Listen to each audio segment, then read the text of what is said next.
Welcome to the course on design and analysis of algorithms. This is the second lecture on approximation algorithms. We already saw in the previous lecture what approximation algorithms were. We will go over that very quickly today, and we will take two more examples. Okay. So, let me quickly remind you what an approximation algorithm is. So, an approximation algorithm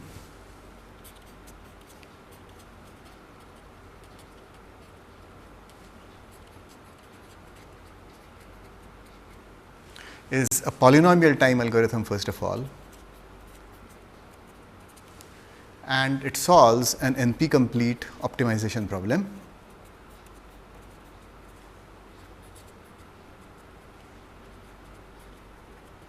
And it gives near optimal solutions.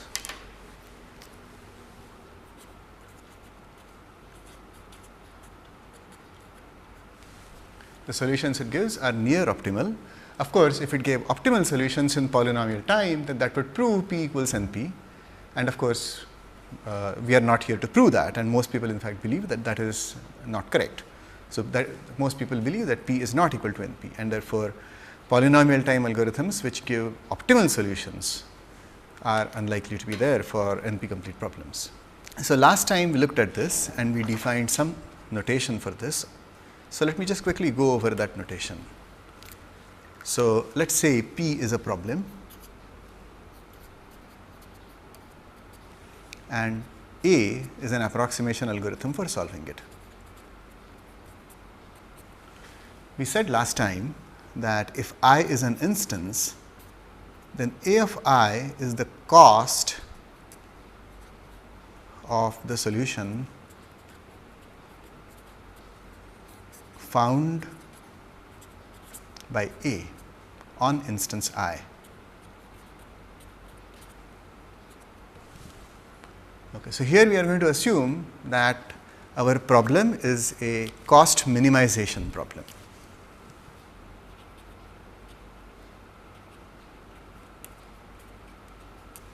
So, there are some constraints which are specified as a part of the problem, and a cost function is given, and our goal is to minimize this cost. As we said, this cost in general will not be the optimum.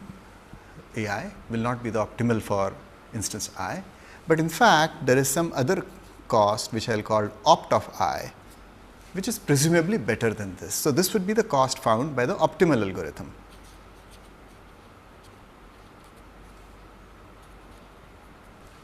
So, clearly we know that A of I is at least as big as opt of I. So, we said that rho or the approximation factor on instance I is simply going to be A of I upon opt of I. And we also said that rho of n is going to be was defined as max over all instances of size n of rho sub I. So, this is the approximation factor of the algorithm, and this is what we want to keep small.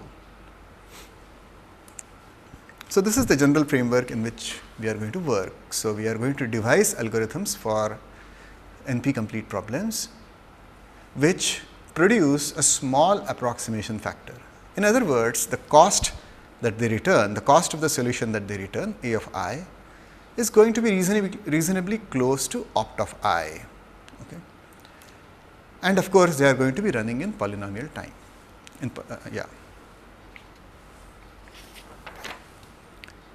So, today I am going to look at two problems.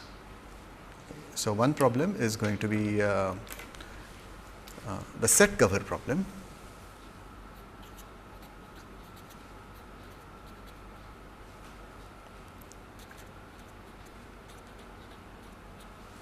And another is going to be the so called K center problem.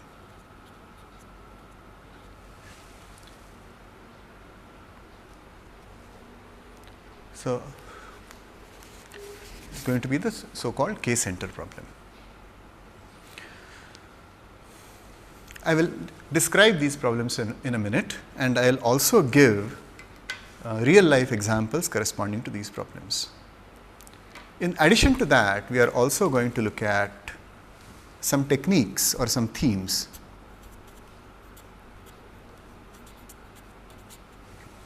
Okay, so first of all, we are going to use some kind of a greedy idea for solving these problems. So you have already seen greedy strategies earlier. So in greedy strategies, procedure for solving is to be thought of as a sequence of decisions that you make. Every decision is going to change the cost a little bit. And the goal, the idea of the strategy is that the ith decision that you take tries to make the ith change in cost, the ith increase in cost as small as possible. Greedy is also short-sighted in the following sense, that we will try to minimize the ith increase in cost using the ith decision, but in doing so, we will not worry about what happens subsequently. In general, of course, greedy algorithms will not work, but in many cases they seem to work, and today's problems are somewhat in that same framework. In addition to that, we are also going to see an interesting proof strategy, which I will call compete with the optimal. So we are going to imagine that there is an optimal algorithm running along with the algorithm that we design, and we are going to try and do at least reasonably well as compared to that. We can't do better than or even as well as the optimal algorithm, but we'll try to see that we don't do too badly. So let me start off with the set cover problem. So here is the set cover problem.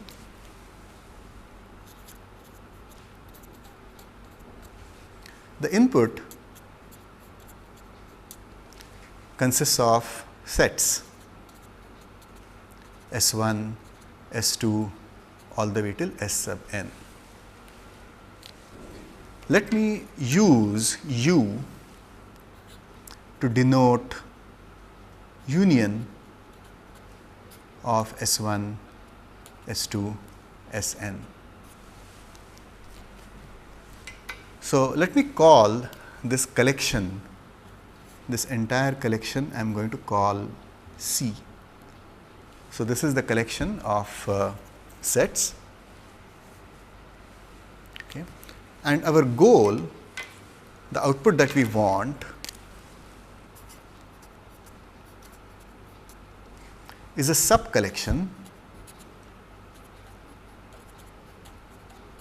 Let me call it C prime, such that the union of S sub I, where S sub I belongs to C prime, has to be exactly equal to U, or the union of all the sets. So we want a small collection, a C prime, okay, a small set of sets such that they contain the same elements as the original connection. So what is to be, there is something to be minimized over here, and we want to minimize the cardinality of C prime. So this is the set cover problem. In the decision version of the problem, so the decision version, as usual, we are given an additional target T. So this is the number of sets allowed in C prime, and what happens over here is that this, and we are asking, does there exist a C prime with cardinality T such that its union, the union of the sets in it, is U, and this problem is NP complete.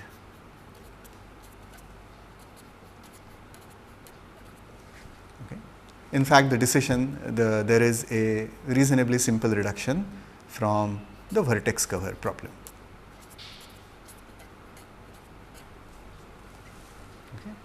We are not going to prove this, but we are just going to directly try and find a approximation algorithm for the set cover problem. Before going to the algorithm, let me give you a brief application, a small application of this problem to tell you how it might arise in real life. Suppose U denotes a set of villages.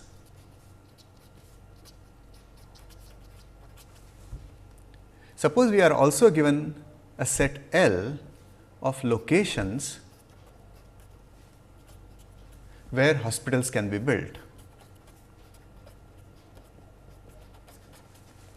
For each location, say little l, we are given the set SL, and this is the set of villages that will be served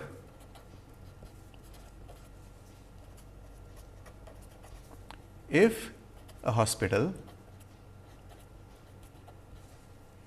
is built at L. The natural problem now is to determine the smallest number of locations such that all villages can be served. Let me write that down. We want to pick as few locations as possible and build hospitals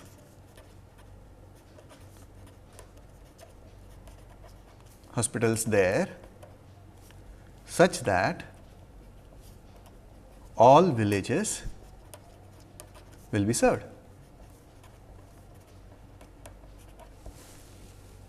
Do you see now how this corresponds to our set cover problem? Well, the correspondence is actually exact. Our sets SL constitute the collection. These are the sets in the collection as defined in the problem, in the set cover problem.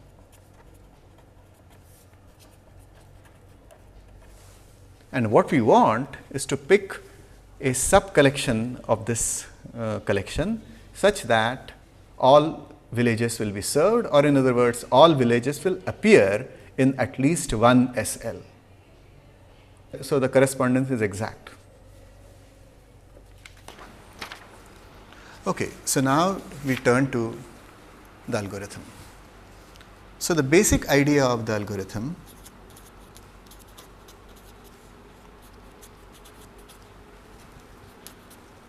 is greedy. What do I mean by that? Well, we are going to think of picking sets one at a time. And every time we pick a set, we will try to cover or to collect together as many elements which have not yet been collected. So, here is basically the algorithm. So, I am going to start by defining my C prime to be null. Okay. So, C prime is going to be the collection, our answer eventually. I am also going to say that all elements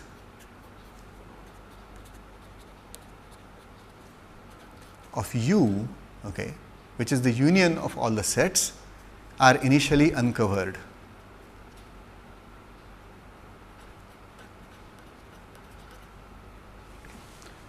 By covering, I mean they are inside a set which is included in this C prime. And now, here is the basic loop. So, while some uncovered elements exist,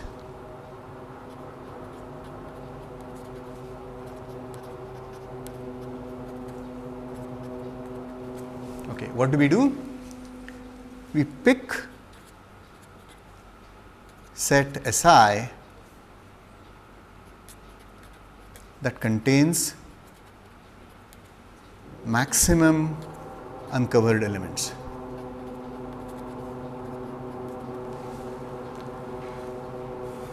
Okay. So we will have to maintain some data structure which keeps track of which elements are covered and which elements are not covered. And as soon as we pick elements and we pick a set and we put that set into C prime, we'll have to cover those elements. Okay, so we pick this set and then we set C prime is equal to C prime union Si, and then we uncover or we cover elements in Si. Okay. So our universe or the ground set has all elements initially uncovered, then we pick sets as a result of which some elements get covered, okay, and we keep on covering elements, and eventually we get to a point where all elements are covered, and that's the time we stop. So this is where we end the loop and we return C prime. Okay. So we are making a decision at each stage which set to include into our subcollection, and at each stage we are saying, okay, let us include a set which tries to cover maximum elements. So the analysis of it is actually quite nice and simple. The analysis goes by iterations of this basic algorithm. So I'm going to start by defining some notation. So let's say n sub 0 is the number of elements in U, the total number of elements which I want to cover. Okay. Or this is also equal to n. There is a reason why I want to call it n sub 0 as well. N sub I is going to be the number of elements uncovered after iteration I.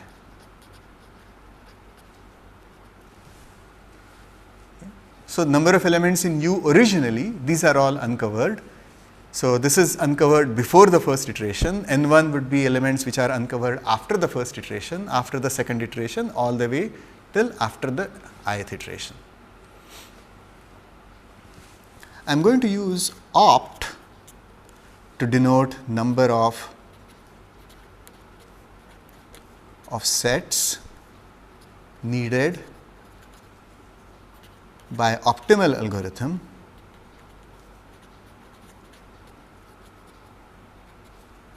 to cover all elements.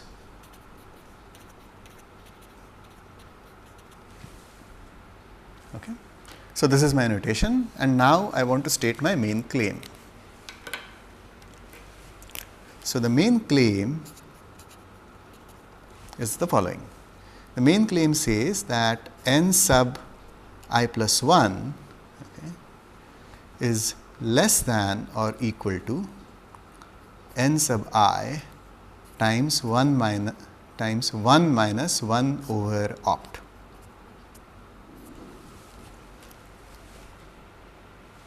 Very simple claim, okay, and the proof actually is also fairly simple.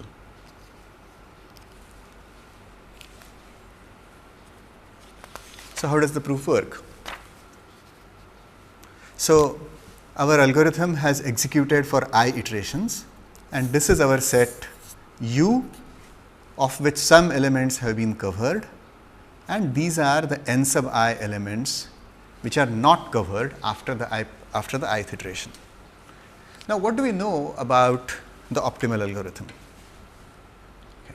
As we said, our strategy is going to be we will try to compete with the optimal algorithm. So what do we know about the optimal algorithm? Well, we know that this entire set U is covered by opt sets, by a number of sets equal to opt. Okay, so it covers all these elements. So I therefore know that even this region is also covered by opt sets. So now if I look at how these sets are covering this region, I must claim that there has to exist at least one set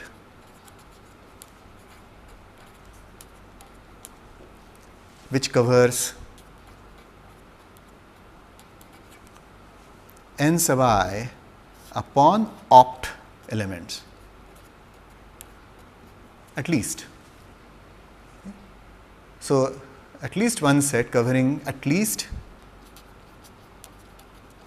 because if no set covered at least these many, then this group of Ni elements would not be, it would not be possible to cover these. So, there has to exist at least one set which covers at least n sub I upon opt elements. Here is where the greedy property now comes in. So, at this point we choose a subset which covers the maximum number of elements from this. So, what do we know about this set? So, if this subset that we choose is this, then we know that this region has to contain at least n sub I upon opt elements. Okay. So, what does that mean? That means that number of elements remaining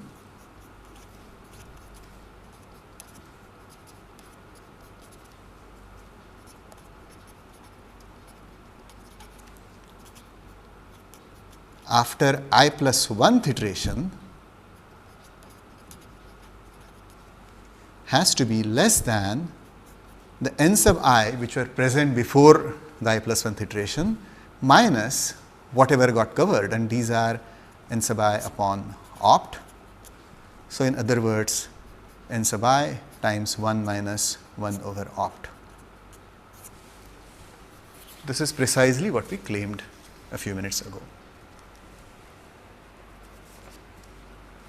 So, this claim has been proved. So, let me write down our second claim just here.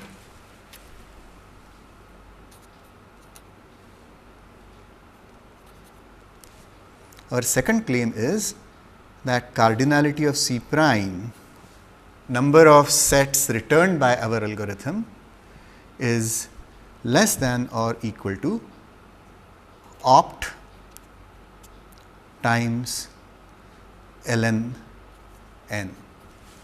So, it is off by a log n factor, log taken to the natural the base e. Okay. So, we will return C prime elements, whereas opt will return, the optimal algorithm will return opt, and we will not be returning too much verse. We will not be doing too much verse. We will be doing only an ln n factor verse. This is our second claim. This is what we want to prove next.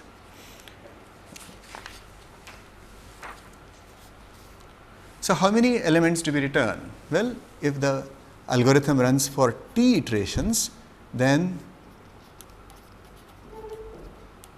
we return cardinality of C prime is equal to t. So, what we need to evaluate is how many iterations does the algorithm run for. Okay. So, suppose it runs t iterations, then what do we know about the number of elements that are uncovered after t iterations? Well, we know that n sub t is that number, and we know from our first claim that n sub t is less than n sub t minus 1 times 1 minus 1 over opt.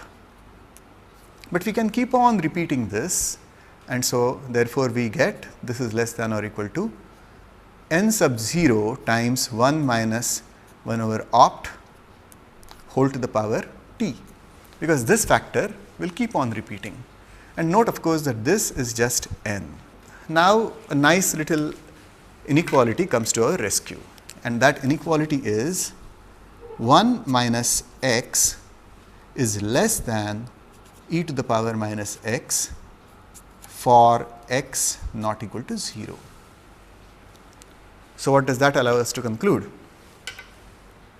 So, therefore, we can conclude n sub t is strictly less than now n times, so this is 1 minus 1 over opt. So, 1 over opt is going to be my x. So, I am going to have e to the power minus t upon opt. Now, let us check what happens if t is equal to opt times ln n.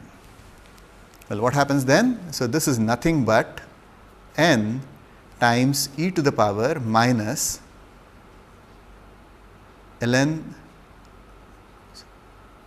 n times opt upon opt, or this is n times e to the power minus ln n, and therefore, this is strictly less than 1. So, we have proved that n t is strictly less than 1, but if n t is strictly less than 1, what does it mean?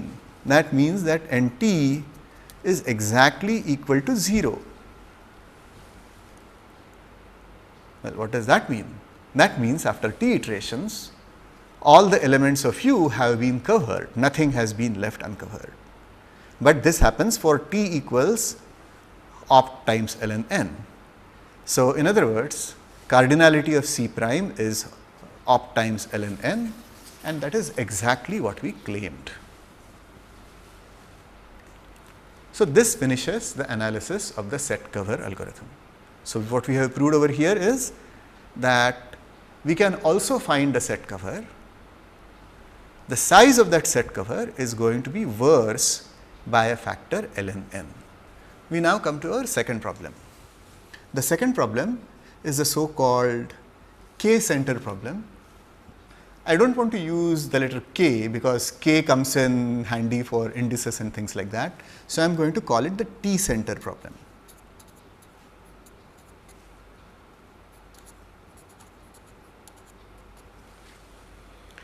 This time I am going to describe the problem informally first, and then I will formalize it. Okay. So, let us take an example. The example is that we are given some statistics, say about students in a class. So, perhaps we are given a plot. Okay. So, on one axis we say have the height, on the other axis maybe we have say the weight. Okay. So, maybe the class has some number of students and maybe the plot looks something like this.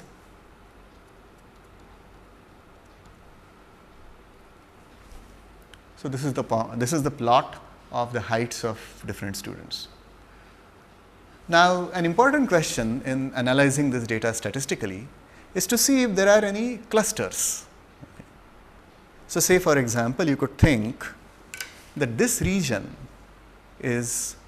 consists of students who are somehow similar in their build. This region consists of students who are somehow similar in their build. Okay. So, it is interesting statistically to see if this entire distribution can be described just by using say 2 representatives, and the question then is there a good way of choosing those representatives?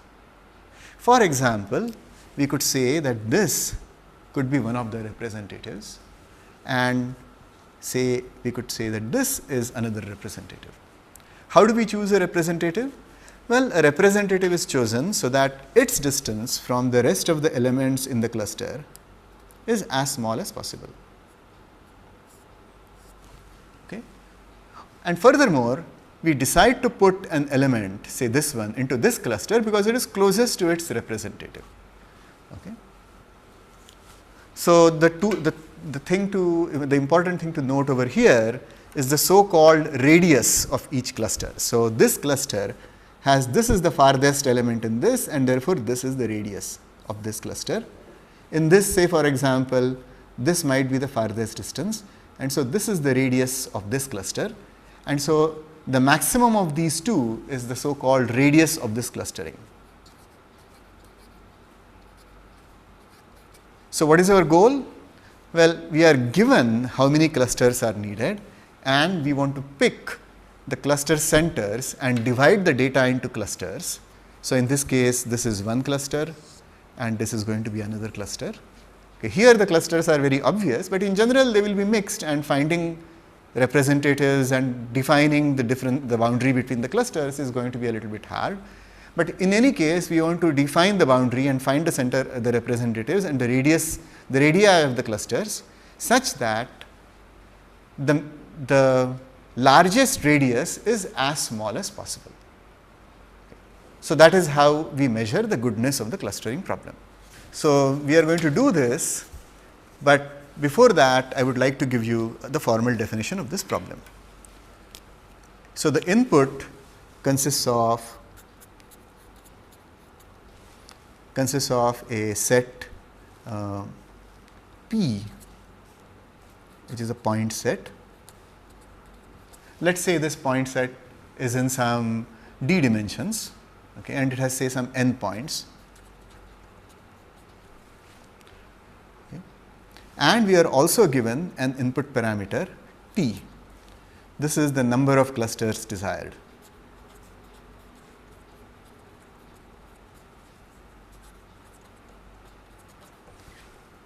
Before I describe the output, I need to have a good notion of distances and things like that.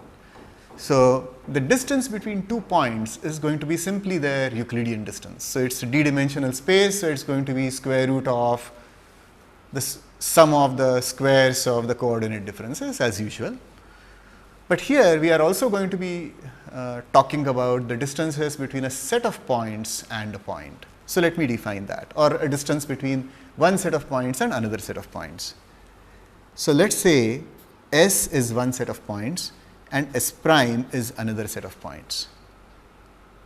So, I am going to define the distance between 2 point sets as the minimum distance between P prime, where P is in S and P prime is in S prime.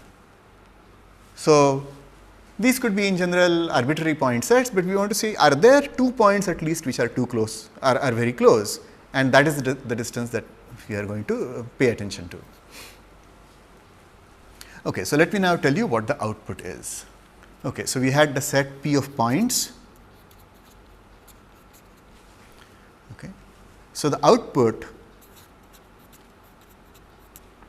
is a set C, which is a subset of P, such that cardinality of C is equal to T. Remember, T was number of clusters, okay. And what we want is that D of C to P, okay, should be as small as possible. Okay. So, I am going to take the maximum over little p belonging to capital P of this distance. So, I am going to ask which is the point which is farthest from these centers.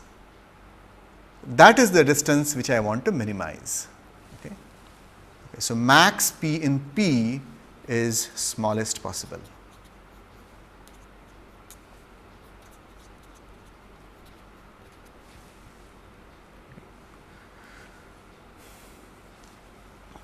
So, what is the intuition over here?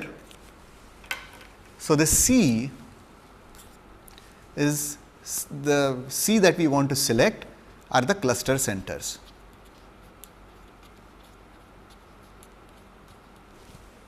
Every point is at some distance. Okay. So, when we ask D of C comma P, we are asking which is the closest center for this point. Okay. So, of the closest centers, I am going to take that distance, but now I am going to ask which is the point which is farthest from its closest distance. Okay. So, which is exactly what we talked about earlier. Okay. So, what has happened over here is that this is our set of points, this is our set of points. So, we pick some centers, and for each point we are asking which is the closest center, and we are taking its distance, and we are minimizing this maximum over all distances. Okay. So, let me also define the radius of each cluster. Okay. So, first of all, let me define each cluster. So, if a point is closest to this center, then I am going to say that this point belongs to this cluster. Okay. So, that is how clusters are defined. And of all the points which are belonging to a certain cluster, I just look at the maximum distance, and that's the radius of that cluster.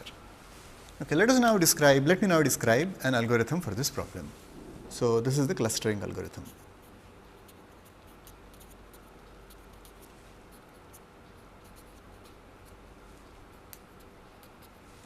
So, what are we supposed to do? We are supposed to select the centers, we are supposed to select T centers such that no point is too far away from any of the centers.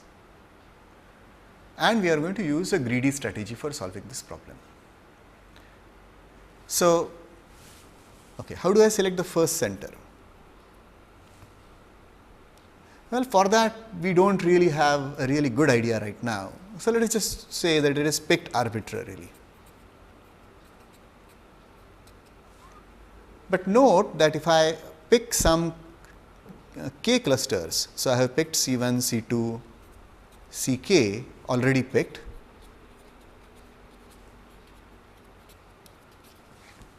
Then if I want to pick Ck plus 1, there is an interesting greedy idea that can come into play. So, what is the greedy idea? Well, we ask what is the farthest point from these first k clusters. We picked first k centers and we want to know which is the point which is farthest from these k centers. So, if this point which is farthest is at some distance r, then that in fact is the radius of this clustering that we have produced. So, now we want to reduce this radius of this clustering. How do we do that? Well, here is the simple idea. We pick Ck plus 1 to be exactly that point. Okay, this is the point farthest from C1 all the way till Ck.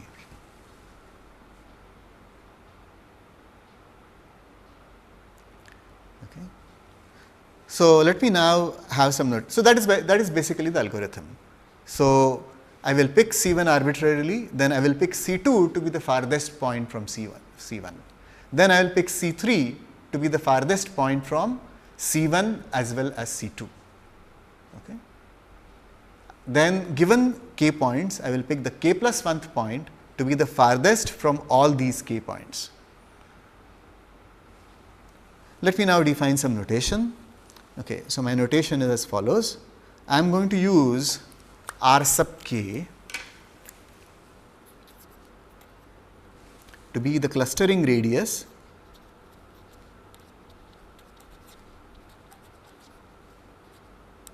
which is what we want to keep small, okay, after k points are picked.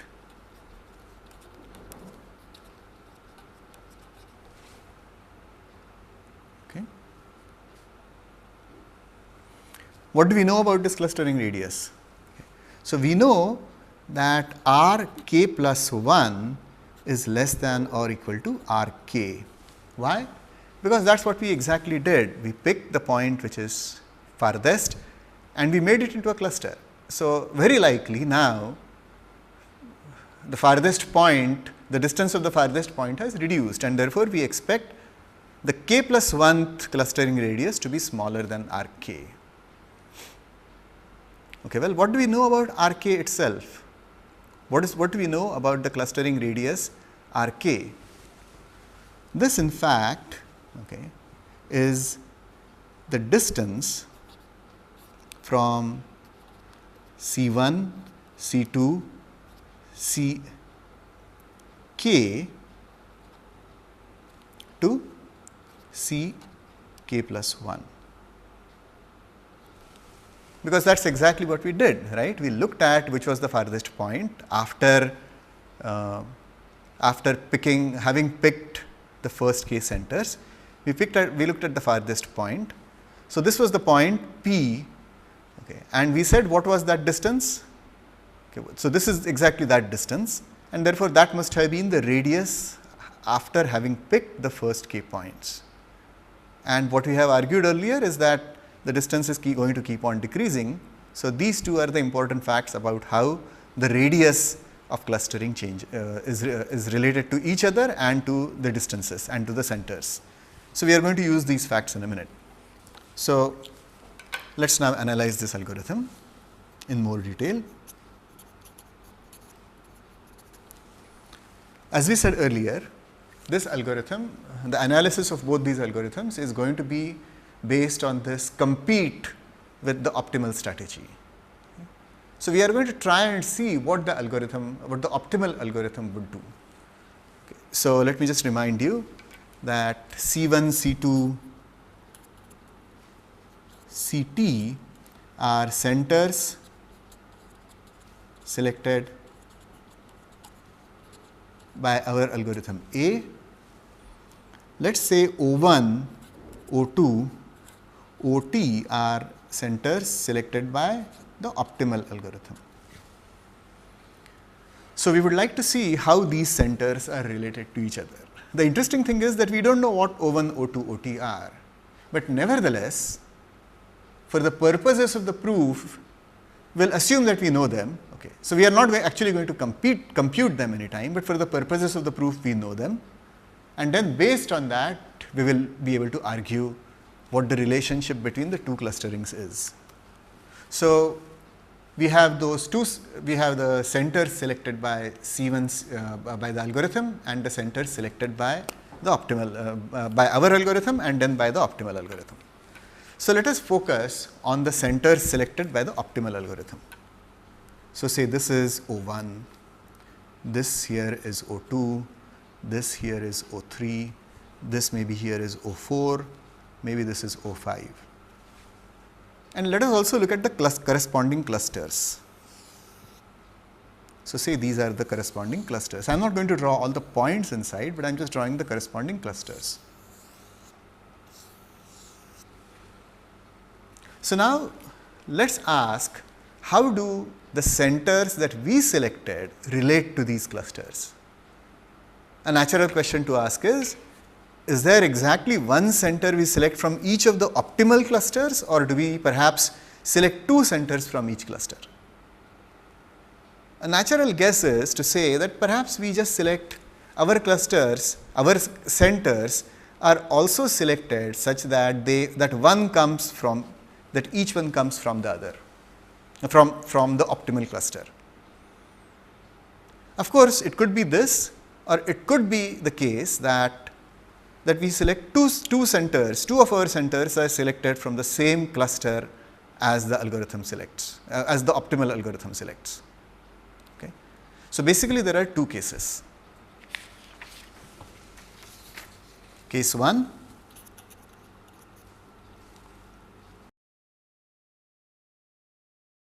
each optimal cluster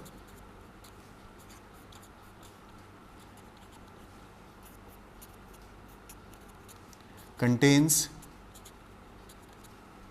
one C sub I, okay. Or case 2, each optimal cluster or some optimal cluster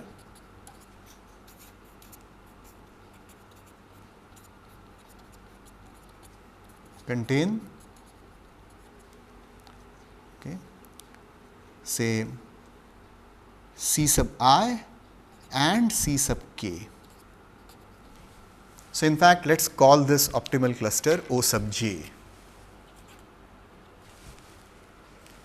Okay. You might think that we also need to consider a third case. Some optimal cluster contains no centers picked by our algorithm. But note that in this case, some other optimal cluster must contain at least two of our centers. And so, in fact, we will be having our case 2 in this possibility as well.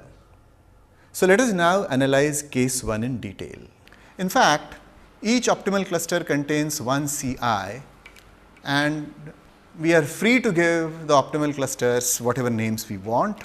So, we can say that each optimal cluster O sub I contains exactly one Ci, and in fact, we will name it correspondingly. So, let us come to this picture over here.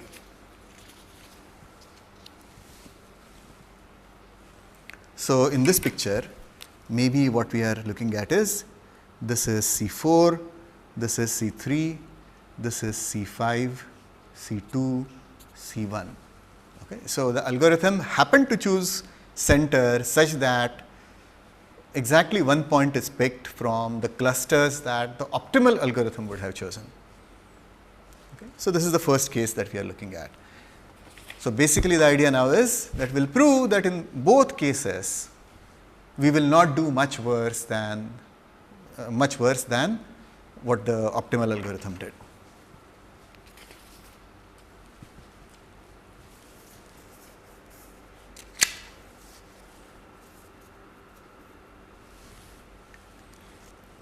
Okay, so now let us pick a point P in one of these clusters. What do I know about the distance of this P from C3?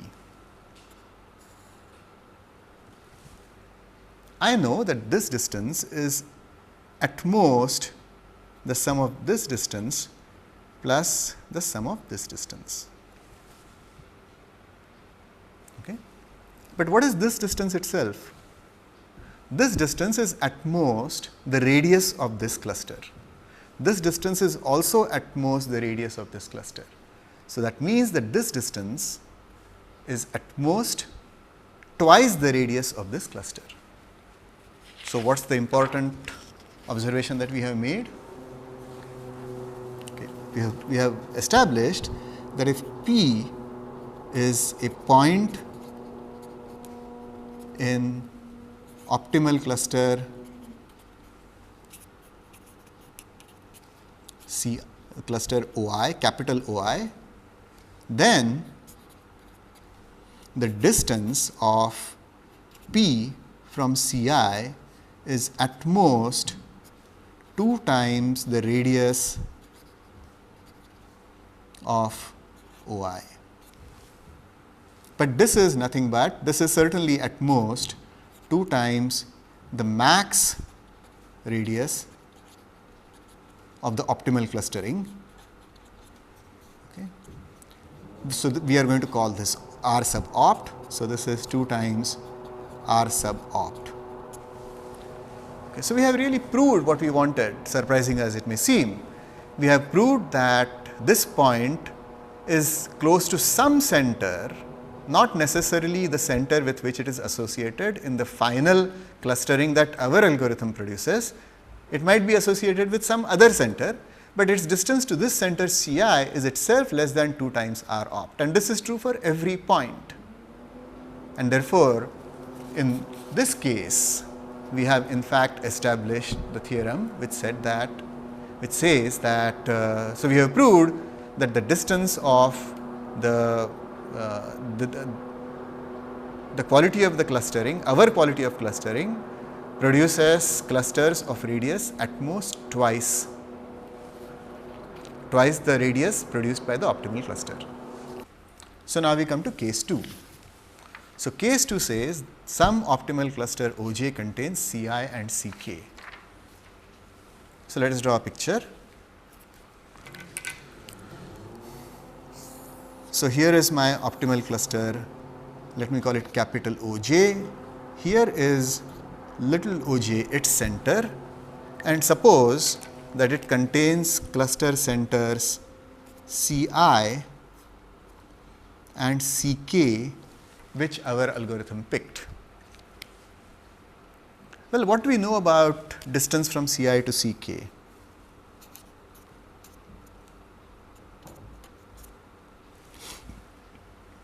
So, I claim that this is greater than or equal to the distance of C1 to Ci, and I am going to assume here without loss of generality that I is less than k. Okay, so, the distance of this set C1 to Ci, okay, or rather C1 to Ck minus 1, okay, with center Ck. So, here I am only taking the distance from Ci to Ck. Here I am allowing a large number of other points to come in. So, this distance can only be bigger than this distance. But what is this distance? Okay. So, this distance from what we argued earlier is something quite is related to our clustering. So, we argued that Rk plus 1 has to be less than Rk, which is this. So, comparing these two, we can argue that this distance has to be bigger than, okay, so this distance is nothing but r k minus 1, okay, but this r k minus 1 is certainly bigger than or equal to the final radius that the algorithm got. So, what we have argued is that the distance between these two clusters, if they happen to fall within the same optimal cluster, okay.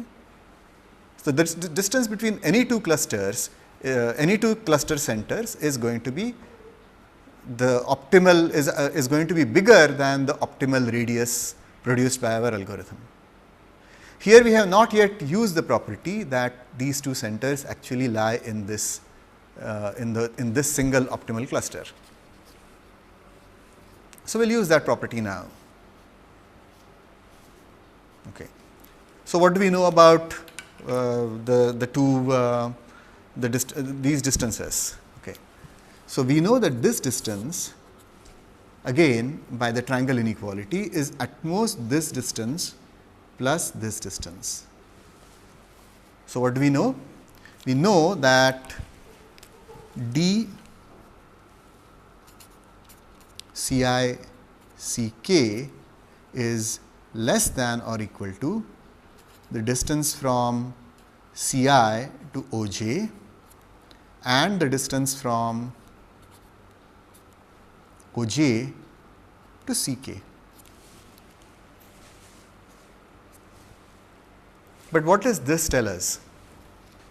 So, this lies inside this cluster, and therefore, this is at most the radius of this cluster, this is at most the radius of this cluster. So, this is just 2 times the radius of this cluster. So, what have we proved? We have proved that the distance from Ci to Ck is at most 2 times the radius of cluster Oj, but this is less than 2 times the optimal radius. So, together what have we argued? So, we have argued between these two things that twice the optimal is greater than or equal to distance from Ci to Ck, which in turn is greater than or equal to the radius produced by the algorithm. So, even in this case, we have argued that the radius that is produced by the algorithm is at most twice the optimal radius, and that is what we argued in the first case as well. Okay. So, in conclusion, we can say that greedy algorithm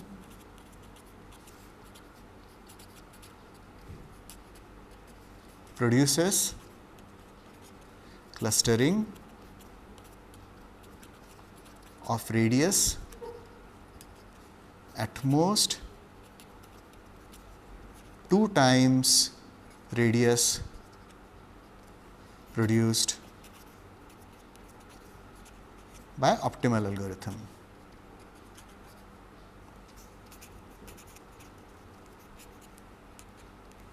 Okay, so, this is the main theorem of this entire exercise.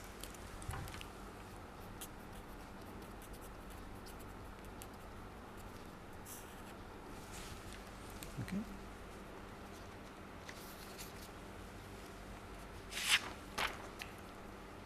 So, let me now summarize and have some concluding remarks. First,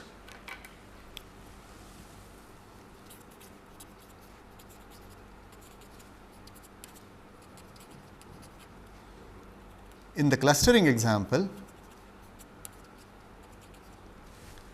the distances I mentioned had to be Euclidean,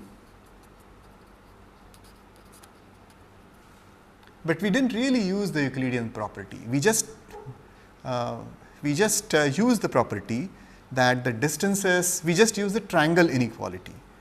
So, essentially this means that any metric is enough. So, this clustering algorithm works not only for Euclidean distances, but anything which satisfies the metric properties, that is, it satisfies essentially the triangle inequality, that will work. Okay. So, instead of clustering, the same T center problem, the K center, can be related not only to clustering, but it can also be related to some kind of a facility location problem. Okay, so, I will let you think about this. I would also like to observe that set cover like problems also appear quite frequently, just as this clustering problems.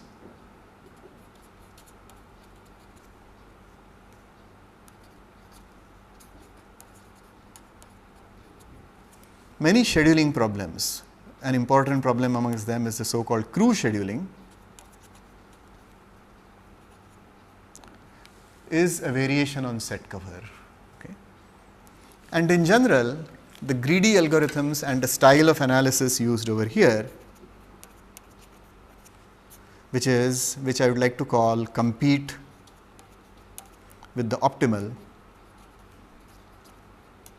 also appears quite frequently. So, we have seen two styles of analysis, compete with the optimal and compete with and compare to the lower bounds. So, between these two styles, we should be able to design a fair number of approximation algorithms. Thank you.